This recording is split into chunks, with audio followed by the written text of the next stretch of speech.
Hi everyone. Welcome to week 3 of macroeconomics. Hope you're enjoying your journey so far. Been a very interesting course. A lot of things that are going on in our economy right now we can really apply to what's happening. And I think that's the neat part of this course. For this week, you're going to have 2 discussion boards, a quiz, and an assignment. You're going to be reading chapters 7, 9, and 10. These chapters are going to be a little bit different and a little bit tougher to really key in on because there's a lot of tough concepts. But I think if you focus on this week, I think you'll do a good job in some of the things I'm bringing up. Week 3 is going to introduce the theory and practice of fiscal policy. Fiscal policy consists of the use of taxing and spending powers of government to affect the level of output, employment, and prices. Now, Chapter 7 is going to highlight the differences between economists and classical and Keynesian tradition. So what you want to look at, classical theory is a little bit different. Classical theory doesn't want to do anything, does not want to have the government involved. They basically want the economy to adjust on its own. Now, Keynesian's a little bit different. They want active government involvement. They think the government needs to bring about stability, and the only way to do that is active involvement in our economy. Now, Chapter 9 develops the tools of fiscal policy, showing how government can use its taxing and spending powers to influence the level of output, employment, and prices. The key to fiscal policy is there's 2 things: discretionary fiscal policy and expansionary fiscal policy.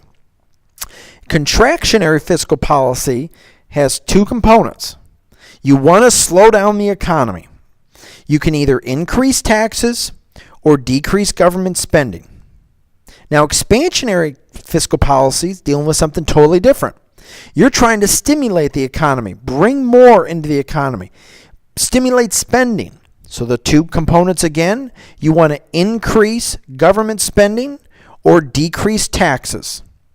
Those 2 will put money into the economy and it'll circulate through, so it'll create a lot of opportunities.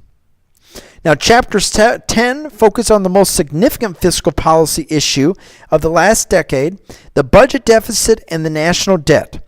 This chapter looks at sources of the deficit, its impact on the national economy, and what options exist for addressing the deficit and the national debt.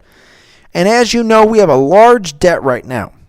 The difference between a deficit and a debt, which is very important to note, a debt is an accumulation of all the years.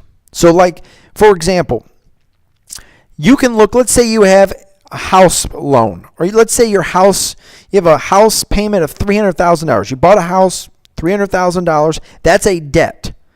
And you've accumulated that debt. A deficit is that particular year you want to focus on. Okay? So that's the key to this week. Some of the important concepts that you might see. Let's go to discussion 1. In discussion 1, between 2007 and 2009, the U.S. economy experienced a severe recession, as we all probably noticed. In an effort to stimulate the economy, the federal government passed a stimulus package. Now, explain the government's use of the fiscal stimulus to promote growth and employment. What did the government do with fiscal policy to help promote economic growth and the amount of workers in our economy? I shouldn't say workers. How about creating jobs? Now, support your ideas with concepts found in the assigned reading. Now, in your response, make sure to focus on 3 things. Discuss some actions taken by the federal government and whether the recession would have been longer and the unemployment rate higher if the government had not acted by passing the stimulus package. That's a key thing, remember to focus on. Let's say they did nothing. Now, nothing is classical theory. What they did was Keynesian theory. So if left alone, do you believe the economy would have corrected itself? Well, if the economy would have corrected itself, it might have taken longer.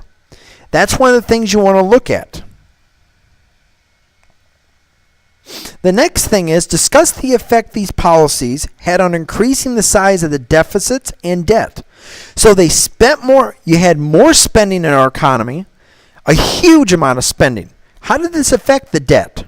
How did this affect the deficit? It was a hot button issue. But again, in your initial post, focus on in-text citations and a reference, and make sure that's in APA formatting. Very important to do that. With your 2 peer responses, make sure to have at least a paragraph response to each response. Now, let's go to discussion board number 2. Deficits and debt. So between 07 and 11, the deficit grew from, believe this, 160 billion to 1 trillion, $300 billion. The national debt grew from 8.9 to 14.9 trillion. What a mess. Okay? In your post, differentiate the difference between deficit and debt. And now you want to look at how does the deficit affect the future economy? Does it affect future generations? There is 2 theories of thought with that in our economy.